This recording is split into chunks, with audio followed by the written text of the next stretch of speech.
అలాంటి వ్యక్తి దగ్గర సంతకం పెట్టించారు. సాయంత్రం అయింది, లీజర్గా వచ్చాడు.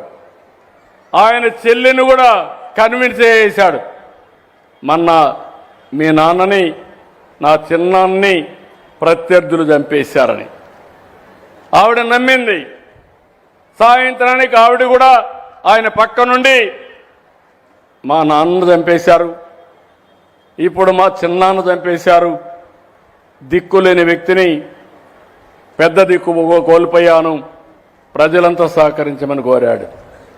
ఈ వాస్తవాలు చెప్పాలని నేను అనుకుంటే నెక్స్ట్ తెల్లవారే లోపల సాక్షి పేపర్లో నా చేతిలో కత్తి పెట్టి నారాసుర రక్త చరిత్రని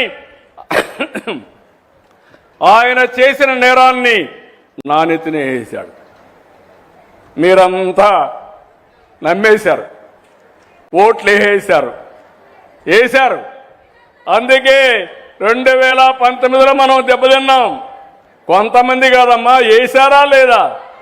వాస్తవం ఓట్లు వేశారు, అతను గెలిచాడు, 151 సీట్లు గెలిచాడు, విధ్వంసాన్ని ప్రారంభించారు.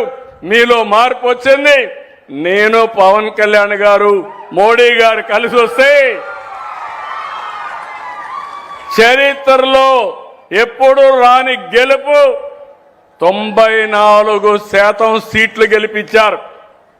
కానీ ఇక్కడ నేను మీకు చెప్పేది ఒకటే, జీవితంలో కొన్ని సంఘటనలు జరుగుతాయి, అందులో నుంచి మనం కొన్ని నేర్చుకోవాలి. నేర్చుకోకపోతే వైకుంఠ పాడే ఇది. నేను బాగా డెవలప్ చేయడం, ఎవడో వచ్చి విధ్వంసం చేయడం, మళ్ళా నేను నిలబెట్టడం, ఇది శాశ్వతంగా ఉంటుంది. మీ అందరిలో ఒకే ఆలోచన అడుగుతున్నా, భవిష్యత్తులో మనకు వైకుంఠపాళి వద్దు, ఎన్డీఏనే ముద్దు.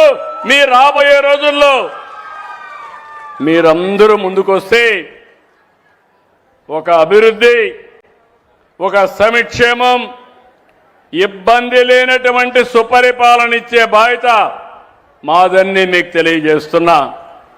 ఇప్పుడు ఉదాహరణకు మీరు ఒక్కసారి చూస్తే ఇక్కడ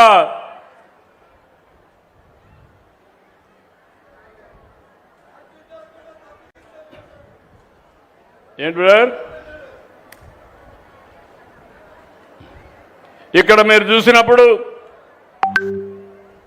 మా ఆఫీసర్లందరూ ఇక్కడే ఉన్నారు, మా కలెక్టర్ గారు ఉన్నారు, మా ఆఫీసర్స్ కూడా ఉన్నారు. ఇక్కడ నేను మిమ్మల్ని అందరినీ ఒకటే అడుగుతున్నాను, జిల్లాలో మీరు చూస్తే